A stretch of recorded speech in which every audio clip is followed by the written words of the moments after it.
Welcome, financial professionals. I'm Phil Haug, Senior VP of Sales and Partner here at E4 Insurance Services, and I want to thank you for joining us on The Brew. We're building relationships and empowering wins. So we've changed it up a little bit this year, and we are excited to get you the new format, get some new ideas, and get obviously some new sales and new clients in your book of business. So today I'm excited to welcome my fellow compatriots here at E4. We've got Doug Twiddy, who is he likes to call himself the Sultan of Annuities. Is that right? Doug?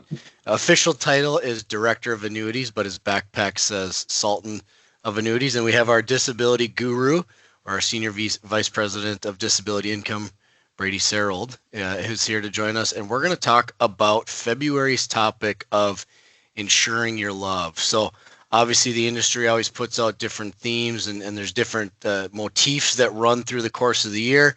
A lot of you are familiar with things like September is Life Insurance Awareness Month. Obviously February is Valentine's Day. And the industry has come out with a topic of Insure Your Love. So we thought it would be a really cool idea today to take the different lines of business, take the different risk planning, and look at it in not only just the four lines. So we've got annuities, we've got life insurance, we've got long-term care, and obviously disability. But take it and break it up into four different life cycles. So our clients age and they go through different phases and they have different needs. And today we're going to talk about those and tackle that. So the four seasons, the E4, the four tops, all the good fours and the four lines, we're going to talk about all the different solutions that are available. So insuring your love. I'm going to kick it off with kind of an easy one. I like to call it the roaring 20s or early career. When you're starting out in life, obviously, maybe you get out of college or you're starting a business or you're starting a trade. Client starts to come into their own. They're out from underneath the parents' umbrella and they're now on their own. So, Brady, from your standpoint, early career, when you're from the DI perspective, what are you looking at? Yeah, again, this is the time in your career when you're just starting. I mean, you've just worked hard, you gotten out of school. Some people go to school for 8 years. They're called doctors. Some of our other and sell insurance. Just kidding. But really, this is the time, when you have the most potential. I mean, you have the highest, human capital. I mean, your potential to earn an income is your biggest asset, and you haven't realized it yet. So, you're talking to a 20-year-old who makes $50,000 a year. Do they know they're worth a minimum of $2 million? I mean, not including increases in income or other things. They're worth a lot of money today, but it hasn't been realized yet. So, what's the one thing that could stop them?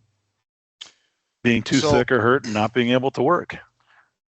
So when you're talking, unfortunately, it was a long time ago, but I was in my 20s, and I happen to remember when I was in my 20s, I was Superman, wrapped in Teflon and titanium. How, as an advisor, how can you get through to Superman and Wonder Woman in their 20s on what's a conversation starter that can open their eyes to, you talk about getting sick and hurt and can't work. I think that's a brilliant statement. How can an advisor open up that conversation to somebody in this phase? Well, I think it's just sitting down with them and looking at their potential and what would stop their potential. I mean, you see things like GoFundMe. I mean, that lasts a short period of time. You can go back to your parents' house. I mean, do you want to continue, if you can't do your job, do you want to have an income coming in for the rest of your life? Because you might not die. So really it's taking a look at it. Yeah, they think they're invincible. You're right. They probably don't have children yet. They're probably not married. But what they do have at their time is they're their healthiest, meaning you get the clean coverage, no exclusion riders. Again, and the other part is at the lowest rates. So again, like disability insurance, just like life insurance, when you buy it young, it's cheap. You also lock it in. So maybe what you buy today, it isn't a meaningful benefit today. Again, but I think, I've never heard an individual when they went out on claim say, I'm sorry, insurance company, that's too much money. You shouldn't pay me that. But, you kind of joke around with it. But, here's the part is if you lock that in when they're young, it's cheap. And every time they have a pay increase, you bump it up. And all you have to do is submit financial evidence. So regardless if, at 30 years old, they find out they had cancer, in their late 20s, they had testicular cancer maybe. Well, now they might be uninsurable. Well, if you sold them that policy, now they have up to $20,000 or $25,000 a month in benefit, even if the original benefit started out at $1,000, they could access it without having to prove medical insurability. So, I mean, that's the key part, is it's cheap and they're going to get a policy as applied for. And it also allows them to grow. I think that's the other part with young clients is, back when my dad worked for 3M for 36 years, people don't do that anymore. They jump employers. And what if that new employer you look at doesn't have the same benefit package that your current employer does? You might hesitate on taking that job. Well, if you have portable benefits, which is what individual disability is, you can move it to whatever occupation you want. Or if you decided to be self-employed where you don't have an employer buying, you are the employer, or you're your employer, now you have your own coverage. Again, so that's where the disability side is nice, because you can start it out, there's no exclusions, it's inexpensive, and it's portable, and then it guarantees increases in the future with only financial evidence. Kind of setting up the future. I years ago, I've never really come up with the original idea, but I've stolen a lot of cool ones. And I had a guy, this is years ago, he said, if you had a money machine in your basement and it was kicking out 50 grand a year, right? Would you insure that money machine? And of course, if I asked that question to you two, would you guys insure that money machine in the basement? Heck yeah. Absolutely. I mean, they insure their $1,500 iPhone. Right. But when you look at it, it's like the money machine is you, right? The money machine is going to work. It's that future income. And you talked about when you're in your 20s and you're making $50,000, $75,000, $100,000 a year. I just read an article talking about Ford mechanics where there's 5,000 open positions, and it can start out at $100,000 a year. You can go to a couple-year trade school and come. That's some extremely high income for people that are that age.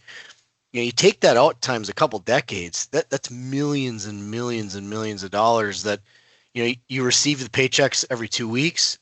You don't ever aggregate it and look at that whole amount. So, which kind of ties into talking about the life insurance side of it too.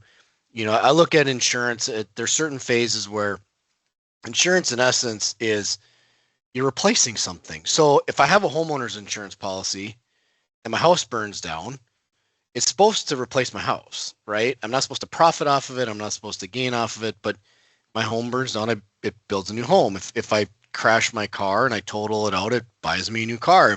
If I damage something or somebody, it covers the damage. So it protects my assets against loss, right? Those are physical assets. When I look at life insurance, the asset I have is future income. And when we're looking at somebody in the early, in the roaring 20s or in the early career phase, a lot of times, a same concept. If I sit down with you, Brady, and I show you, hey, bud, you're making 50 grand a year. You got 30 years, that's $1.5 million. If you never got a raise, which that's not going to happen, right? But if you never got a raise, you're worth $1.5 million just in future income, right? We need to protect that. Well, life insurance is if I lose the ability to earn an income, that's where disability replaces it. If I lose all ability to make an income, that's what life insurance replaces. And when you're looking at debts and liabilities and families and obligations, when you're younger, you can we talk about buying blocks of insurance, right? A block is $1 million. How many blocks do you want? When it comes to a low interest rate environment, Doug, you're on the annuity desk for us right now. What's a 5-year MIGA paying? About 5.5. 5.5. All right. Simple math. If I got a 5.5% interest rate environment, okay, and if I got $1 million, how much interest is that generating a year? $50,000. $55,000, right? So for every $50,000 of income I've got in my 20s, I need to carry about $1 million worth of insurance, right? So if I'm making 55 that way, if my family gets $1 million, they can have the interest to replace the income to set themselves up financially and make sure that they're taken care of. And then I got to add my debts on top of that. But I think there's a really, I find that the advisors that do a good job of pivoting those two things, using disability, that getting sick and hurt, it can't work, showing them where, showing them how much, do the math. It's a cool, math is pretty powerful. And Phil, it's also your plan. I mean, you got to go back to that plan and understanding where your money is going to come from. I mean, if you die, clearly you don't care because you're not here anymore. Right. I mean, unless you have a family and you don't care about your family, then you wouldn't buy life insurance. Right. But on the disability side, it's you. I mean, you're the one. It's the only insurance that you get the check from personally and get to use. Right. You think about it. Auto insurance. If your car wrecks, do you get paid or does the auto body shop get paid? Well, depends. So for the if a health insurance claim, you go to the doctor. Do you use the health insurance or does it get used to pay that bill? Right. Disability, this is your check. And, again, if something happens to you, it's tax-free money that comes into your account to use to pay your daily bills, to live, and have lifestyle. Yeah. Well, it is. I mean, like, talk about Insure Your Love, right? Either, hate to say this, but since it's a recorded line on a distributed video, but you either love somebody or you love yourself, right? So if you love somebody, you buy life insurance, and if you love yourself, buy disability, right?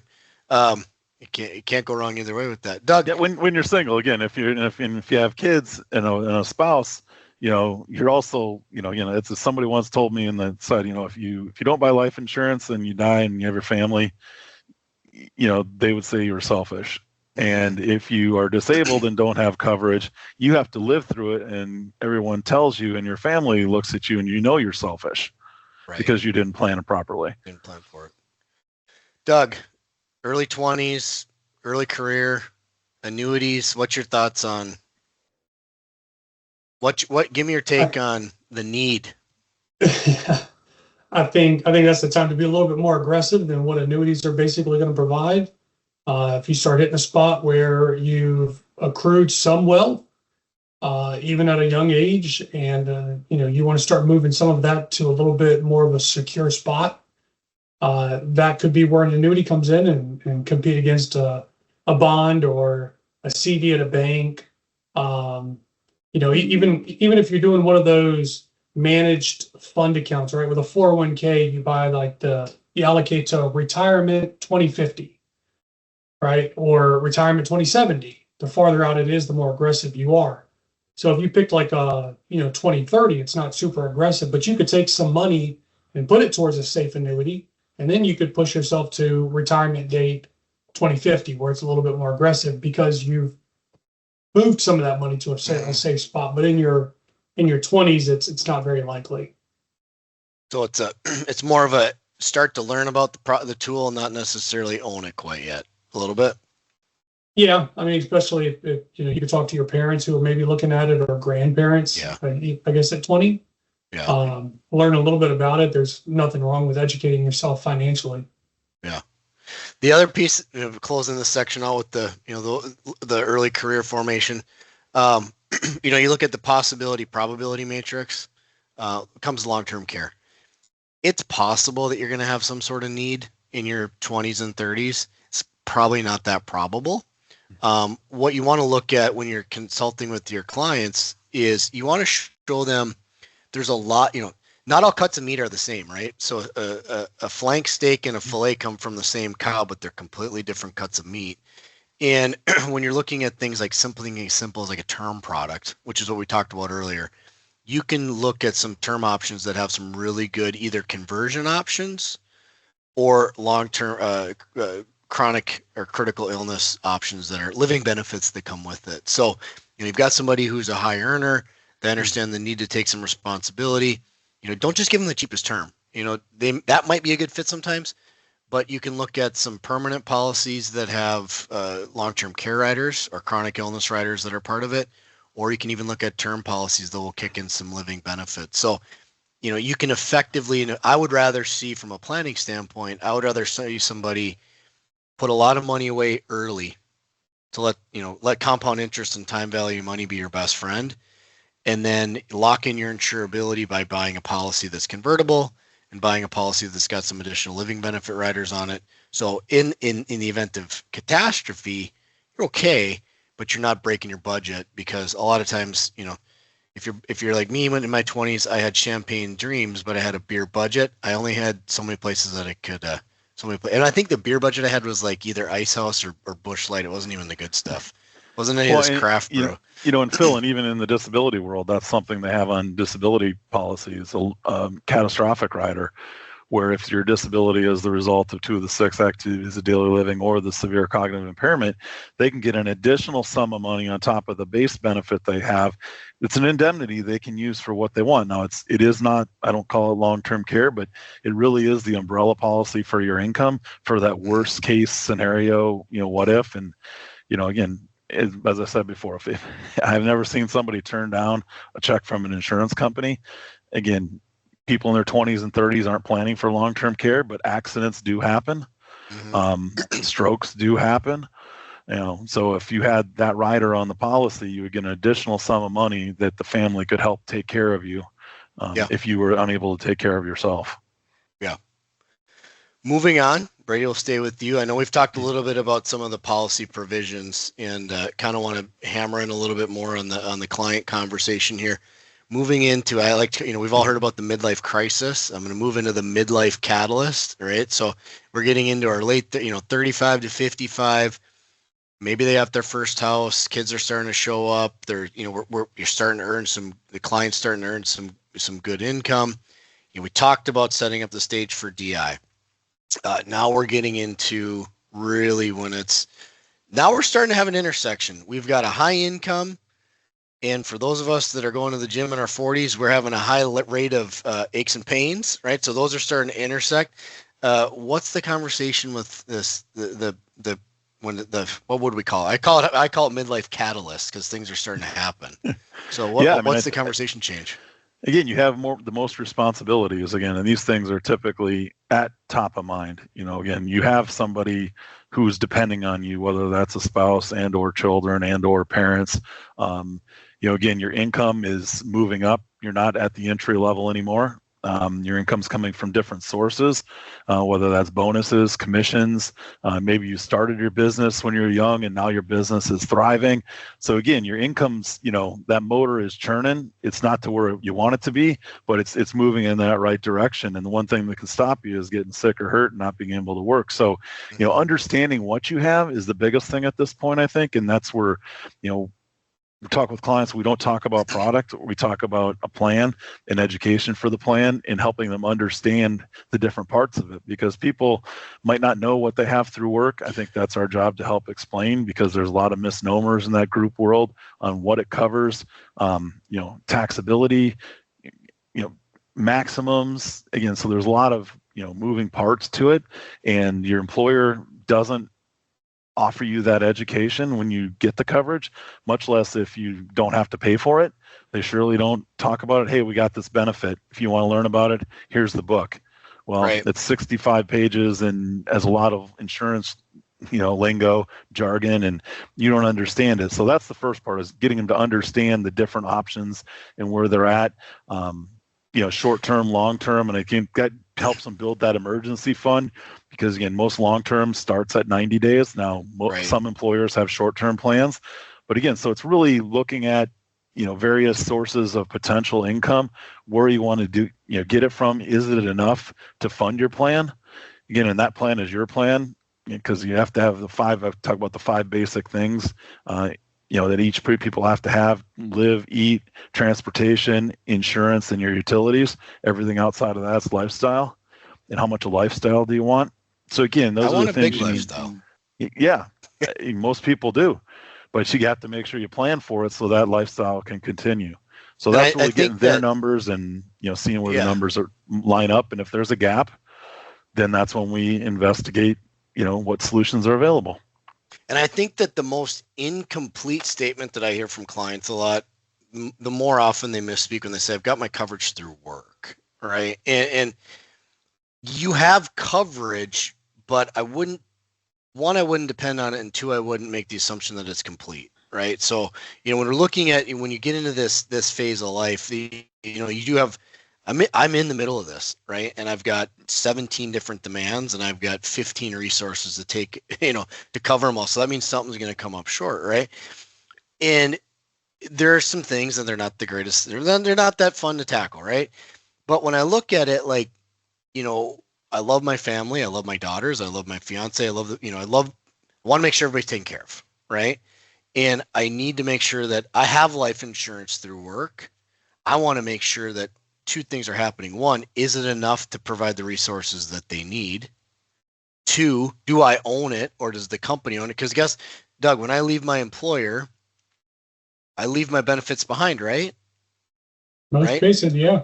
Yeah, most cases. So more often than not, like my whole plan is dependent on my employment. Now we learned through COVID, that's a dangerous proposition, right? You look at DI, almost every, I'm going to say almost with a little asterisk on the top, almost every plan I've ever looked at that's somebody that's employed, they have a DI plan, right? They either have short or long-term disability that's included with their benefits package. But when we start getting into it and we see that it's base salary only, it doesn't include any commissions, it doesn't include any bonuses, right? It's based off of an income from a couple years ago, not off of the current income, right? It's limited to a percentage that's a broader index, not just the individual. So, I looked at one recently where the individual is making $120,000 a year, $10,000 a month. Statement was, I have disability through work. They were correct. We got into it. They had $3,000 a month, right? Their mortgage was, their $3,000 a month. Guess what? That covered the mortgage. And then there's nothing left else over. So it was an incomplete statement. So when you're in this phase, as an advisor, just take what they have and dive deeper, right? Don't fight headwinds. Yeah. Don't fight perceptions. Hey, you have, Doug, why'd you pick life insurance that you have at work? Brady, why'd you pick the disability plan you have at work? Ask those questions and then they'll give you the answers. And then you can take that and go deeper and find out, hey, you do love your family. We're going to keep Insure Your Love, at the centerpiece of this conversation. You did do this for all the right reasons. If we're going to do it, let's just do it right. And you don't want to know when you need it. I mean, that's the big part, is when it does kick in and something happens and you thought you had something you didn't. And it costs absolutely nothing to educate the client. And we're here to help you evaluate the group summary plan documents on how the plan actually works. And I think that's the biggest thing. And I find a lot of advisors skip over it. Because like you said, Phil, I'm covered through work. Okay, I asked them a question. It's done. But did you really? Yeah. And I think if you dive in and, here's the deal. At the end, if everything is good and they have enough money in their plan to cover a disability, guess what? Let's look at something else that's not adequately covered. That is the best the best meetings you can ever have are ones that you don't have to make a single change. Yeah. Because that's an indication that you either have somebody who believes in what they're doing, they believe in what you're doing, or like, it's okay. If I come out of that meeting going, hey, you got everything you need, like, well, that's a win. Exactly. On the, in this midlife catalyst area, one thing too, I'm looking at, we start looking at, this is where we start looking at some tax benefits, right? So when it comes to life insurance, it's a tax appropriate vehicle. So the insured will put money in after tax. So they earn an income, they pay the tax on it, they pay the premium. And then when they structure a policy loan or withdrawal properly, you can get the money outside of that contract. You do it as a loan or a withdrawal and you don't have to pay any taxes. So, when we're looking at these individuals, the 35 to 55, this is typically when we're getting into that where either the individual or the household is exceeding an income that prevents them from putting money into a Roth IRA, right? So why are Roth IRAs super popular? Because I get tax that people want to call in right now and get one right now. The phone's ringing off the hook. It's like the PBS telethon. Doug, how much do we raise on that phone call? So, so you get past the income threshold, you no longer have the ability to contribute to a Roth. You can do some conversions and things like that. We're not getting into that conversation today. But you can provide an opportunity to your clients, high net worth, high income individuals, where they can do something that's a Roth equivalent, but guess what? There's no income requirements and there's no contribution limits. So they can make as much or as little as they want, and they can put as much or as little as they want into that policy and still receive some of the same tax benefits that a Roth IRA does. So again, early 20, or the roaring 20s, the early household formation, maybe, time money, it's a great time to use the leverage of compound growth, but they might not have the resources to throw into it. You get into this phase, again, you look at there should be some extra capital involved. There should be an extra need. We're looking at retirement. It's on the horizon. I can kind of see it. I can start to feel it. I want to start getting some money towards it. So, and again, I don't think there's much of a long-term care need. I don't think we're facing a bigger need at this phase than we were before. But again, looking at some of these permanent options, you can put living benefit riders on permanent life insurance policies to cover you can have a dual purposed policy. So again, you got to start doing the planning. You're young, you're healthy, you've got the income and the health to take advantage of it. We got to start looking at some of these options. So Doug, and Phil, I think there's a part, you're talking about the health side. I think that's an important part still, because as you start, again, when you're in your 20s, your reckless 20s, sometimes for some of us, I guess, you're invincible and do things that you might not have. Well, in your 30s and your 40s, you're starting to feel that when you wake up in the morning.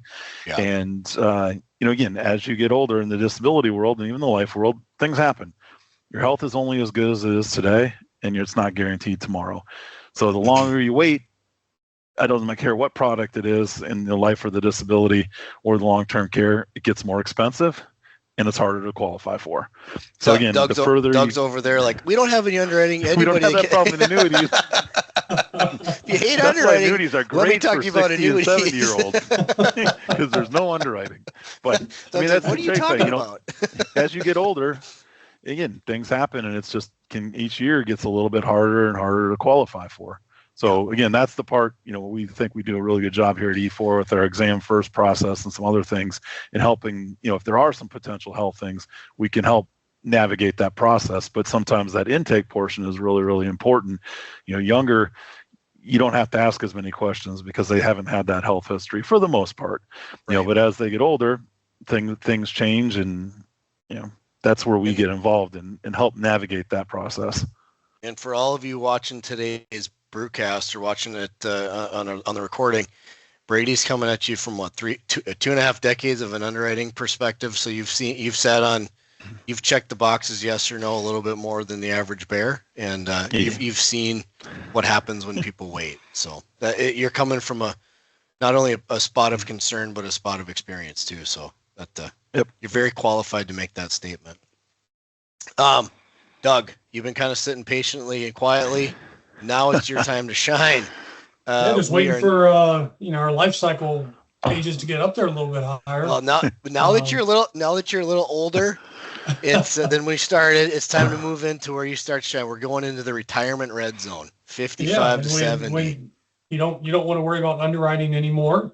Yep. We can get towards the annuities. Now, so the midlife catalyst towards the middle of it and the end of it is definitely where the annuities can start to kick in.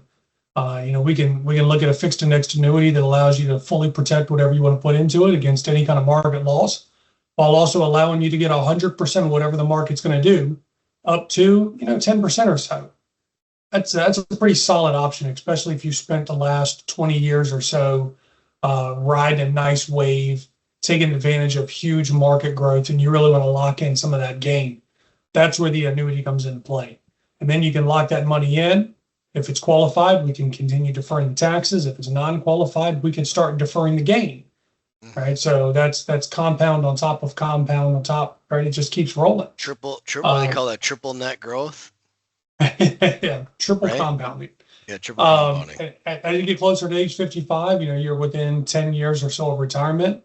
We can start looking at guaranteed lifetime income, put it into a product that gives you a nice little 20% bonus, guarantee 8 to 10% roll-ups per year, which outweighs what you're on average going to do anyways, right? And then instead of taking that 4% safe withdrawal rate when the time comes, you're offered 7, 8, 9%. right? But if we can get in there and lock in early, we can take advantage of those nice guaranteed roll-ups. Yeah, and I think the other thing, there's some really cool options. What I love about the annuity industry is it's such a competitive marketplace. So when there's these carriers are continually, there's not a day that goes by that I don't get some update on a company that's trying to be more competitive, whether it's a bonus or a roll-up or a guaranteed income level.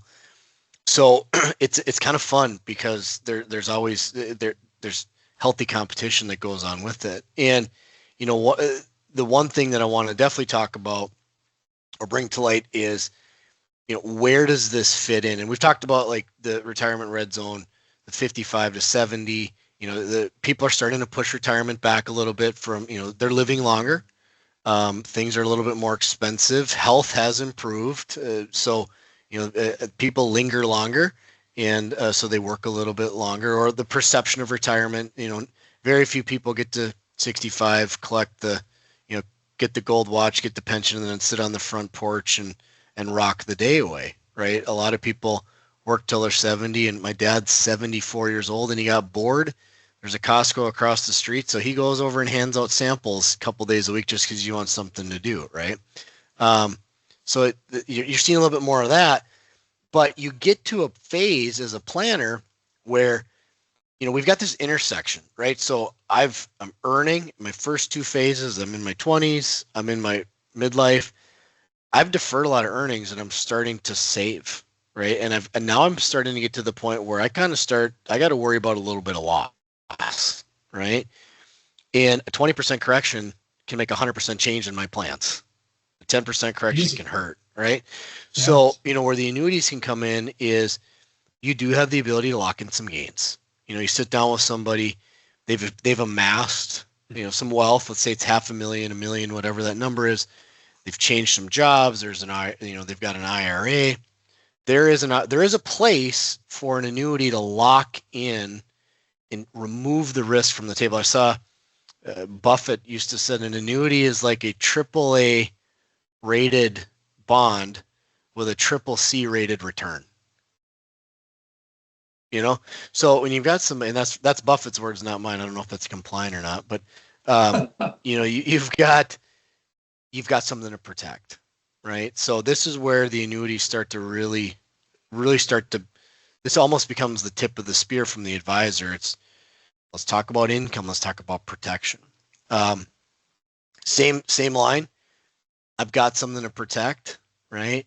I'm getting into the age. This is the sweet spot for long-term care. This is the sweet spot for advisors to have the conversation.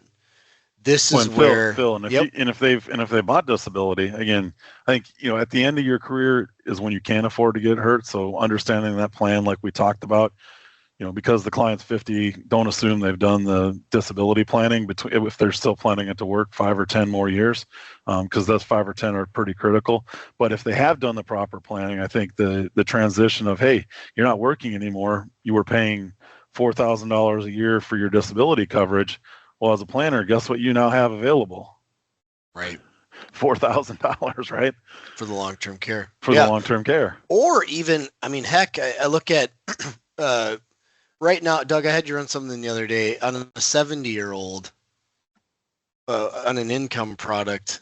What was it, like 7.5? Don't we have some cares that are 7.5% income withdrawal?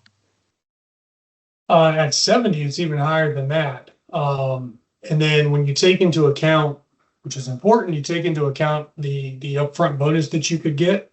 And of course, if you were going to defer, take into account that deferral. So really it's what percentage of your original premium are you eligible to receive as an income? And a single 70-year-old can get just over 8.5% of their premium guaranteed for life. So two things, 8.5%. And what was the G word that you just said? Guaranteed for life. Yes, that was more than one word, but yeah, guaranteed, right? So if I'm looking, when we look at traditional withdrawal methodology, right, the magic number that you see thrown out is what? The safe withdrawal number is 3.5%. 3.5 to 4%, right? Yeah. So I will never advocate for putting 100% of everything into something, right? But I will advocate for taking something and getting 100% of your needs out of it. So if I can take a chunk of my saved up money and get 8.5% guaranteed for life, that's a much more efficient way of doing it than only being able to get 3.5 to 4%.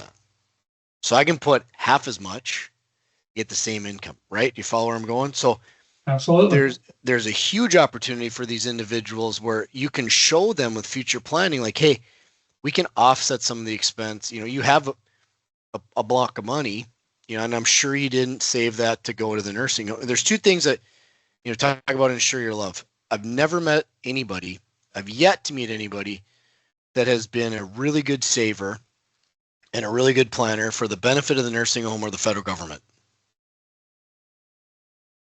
I've yet to meet them. Why? That right? sounds such a good idea. I know, but I'm not saying they're not out there. I'm just saying I haven't met them yet, right? And yet, without a plan, I'm saving money for the benefit of the federal government and the caregiver in the nursing home, right? And we talked about health earlier, 55 to 70. This is that sweet spot where they've got the income, they've got the assets, they've got the health, right? You can show them an annuity to show where they can lock in their wealth. You can show them where they can guarantee some income. But then you can make sure that they're protecting it for the long haul against catastrophic loss. On that point, on life insurance, what real quick 30,000 foot view, Secure Act, those provisions are kicking in. A bulk of current retirees' wealth is saved in tax qualified plans. People are putting money in 401ks. A bulk of people have put those into traditional plans, meaning the taxes are due. They're going to hit an age where they have to take the money out. The crazy thing about IRAs is most individuals that have IRAs they don't want all the money and they don't need all the money that they're forced to take out through RMDs. So a lot of times it just sits. They take what they need to and then just sits. The problem with that is that when it goes to the next generation, the taxes are due within 10 years. So again, I'm not aware of anybody that's saved a bunch of money up for the benefit of the federal government. And yet my IRA that's sitting there is to the benefit of the federal government when I pass away, because a third of it's going to them and the other 2/3 are going to my beneficiary, right? Life insurance is a wonderful tool to offset that. You can create liquidity, you can create cash. Life insurance can help offset the taxes that are due so you can make your estate whole. Again, 55 to 70, they've got their health, they've got their wealth, you've got the ability to preserve it, and you help them get into the next phase, which is smooth sailing. And now we're in the retirement phase. So again, Doug, this is where you 70 plus, this is where annuities, this is where you guys get the spotlight. So what conversations can the advisors be having to highlight your solutions? Oh, what can't you have at this age, right? This is where annuities fit in so many fun, unique places, whether we're talking about a simple feature that's inside of the annuity or the basis of it, or a sales strategy, sales concept behind promoting it.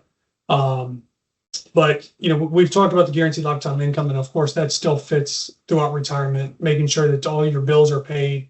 You've got a roof over your head, and you can even up it some to make sure food's always on the table, right? And we can carry it further to where, you know, I see a lot of people that are older and they've got an old MIGA that's coming due, and the advisor just wants to roll it to another MIGA, right? The purpose of it is they want it to safely grow so they can pass it to their children at some point. And if that's going to be the point of the money, why not use an annuity with an enhanced death benefit, right? Why settle for 5.5% a year when we could give you 10? It's not real money, right? The client can't reach in and touch it, but they're not going to do that anyways, right? As soon as they pass away, it becomes real money and passes to their children. So why not use an enhanced death benefit? If we're getting a little older and they have it planned for long-term care, and they don't want to pay for long-term care, because of course long-term care could be extremely expensive, especially at an older age, You don't know what the premiums are going to look like in the future. And nobody wants to throw money towards a product that they potentially won't need and they're never going to use, and then the premiums go on, even though you do it every single day with car insurance and homeowners insurance and everything else. But when it comes to long-term care, they absolutely don't want to do it, which is fine. We can use an annuity that has no real out-of-pocket expense for the long-term care portion of the annuity, right? Your money will never decrease due to having that amplified value for long-term care, protecting the rest of your assets. So we've got those options. If you've got somebody that's coming to RMD age and they don't want to have to take the RMDs, they don't want to take all of those RMDs, right? We've got annuities to help with RMDs, right? We can further defer those RMDs all the way to age 85. I'll throw a plug in for you here on that one too. So on our E4 website, e4.insurance, where you'll find the Brew library and other wonderful marketing materials. Doug also has a calculator out there for RMD calculator that has been used very, very successfully with some of our top producers on helping calculate how much is needed and also show where you can take a little bit more risk with the portfolio. So if you haven't seen, there's one coming in right there again. They heard about the RMD calculator and they're buzzing. If you haven't seen it, I highly recommend you go out there and play around with it. And I'm going to volunteer you on this one. I know you'd probably, your favorite thing to do is help people out and talk Excel spreadsheets, right? So is it fair to volunteer you to, if an advisor has a question on that calculator, they can call you? Oh, absolutely. Yeah, I built it. So perfect. Yeah. And then we took that one step further and took the same strategy and idea and amplified it based off of a distinguished estate planning attorney's request. And we now have a calculator that shows how you can do qualified charitable distributions, right? QCDs through an annuity. So if you don't want to have to worry about the RMDs, you don't want to pay the taxes on it, we can take some of that money and send it directly to a charitable organization, not pay taxes on that. We can create excess income from it to offset RMD requirements with other funds that you're still holding elsewhere. And then we can show you a fun little strategy that allows you to kind of make it to where as if you never donated the money at all after a 10-year span of donations. There's all kinds of fun annuity options. And if you've got somebody that maybe they don't have a lot of money, right? Maybe they're down to their last little bit. They never planned for long-term care, and now's the time they need it, right? It's unfortunate. It's crisis planning.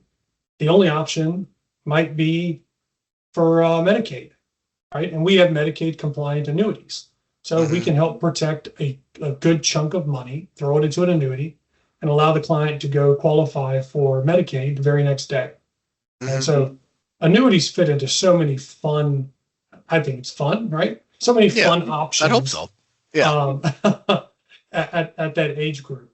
So, but we got to have those conversations. You got to be willing to talk to us, give some details on the clients. Right. This is all we do all I do is sit here and do annuities. Right. And we work together as a team with advisors. I tell them that all the time. Like, you're the investment guy, you're the management guy, you've got your specialty, I've got my specialty. We work together as a team and we can conquer just about anything. And I think what you just said there is critical. So when you look at what we're trying to accomplish with the advisor, it is always the plan, never the product. It's the plan. We just went through all 4 phases, right? And I don't want to age out our advisors too much because we've gone pretty in depth on some stuff. So when you're sitting down and you're helping these clients guide through, you're their tour guide, right? It's a plan. It's not a product. It's not, hey, you should buy disability insurance or you should buy this annuity. It's no, we need to show you how this fits into the broader picture. And if you want to take it, that's awesome. And if you don't, you're at least educated in a position to make a decision down the road, right? But that's one of the things that I'm extremely proud about at E4 is, working as a team, working in collaboration with the advisors and doing what's in the best interest. Sitting down and figuring out, what do we need to do? What can we do for this client that's going to help? And you know what? Sometimes doing nothing might be the best option. Maybe they have it either set up or there's nothing we can do to fix it. But I just want to wrap up here and just talk about that smooth sailing. talk about you get into the 70s plus, insurability becomes an issue. Along the long-term care piece, this is when, the likelihood of using long-term care services, most people want to receive it in the home. Most people do. Most individuals, when they get to this point, they also have dollars that are earmarked. So everybody's got I call it lazy money. So if you're an advisor and you ask your client, where's your lazy money at? They're going to tell you it's in a CD, it's in a savings account, it's buried in the backyard, or it's in the sock drawer. Ask them what's it for. They're probably going to say it's for their kids, or they're either going to say it's for their care or it's for their heirs.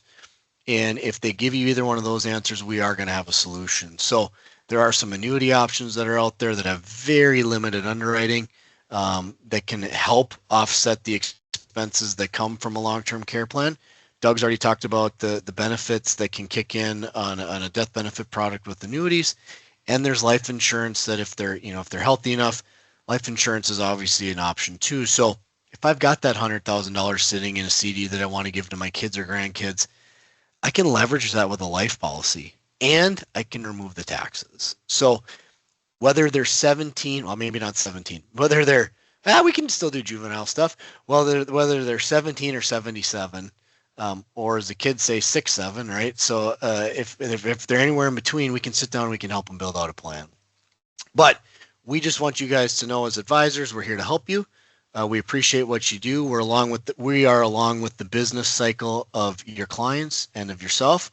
I want to thank Doug for sharing his expertise on the annuities, Brady for sharing his expertise on the DI and coming it from an underwriting standpoint as well. Remember, February is Insure Your Love, right? The bigger issue is making sure that your clients have been given the opportunity to have the discussion. I don't expect them all to say yes, but I do expect them all to have the chance to tell you no. And sitting down and having that conversation around February, you can use a cheesy marketing ploy to open up a conversation. I don't care how you start it because I know it's always going to end well. So you have that conversation. You never know where it's going to end up, but you'll love the fact that you had an opportunity to make a difference. So remember, you can watch this episode again and explore it on our every past BREWcast on our YouTube channel, or you can go to our website, e4.insurance, like I mentioned before. If you're not subscribed to YouTube channel yet, you can go out there and click on the button so you'll always catch new releases. Obviously, we have stuff updated on LinkedIn as well. And we post a new BREWcast on the first Wednesday of every month. And the next one will drop on March 4th. And Doug, I got good news for you. That will all be you. And you'll be covering, I believe it's annuities as a CD, certificate of deposit alternative. Not a CD, but a CD alternative. And again, thanks for tuning in. We appreciate everything you guys do. Doug and Brady, thank you very much. And we'll see you next time on The Brew.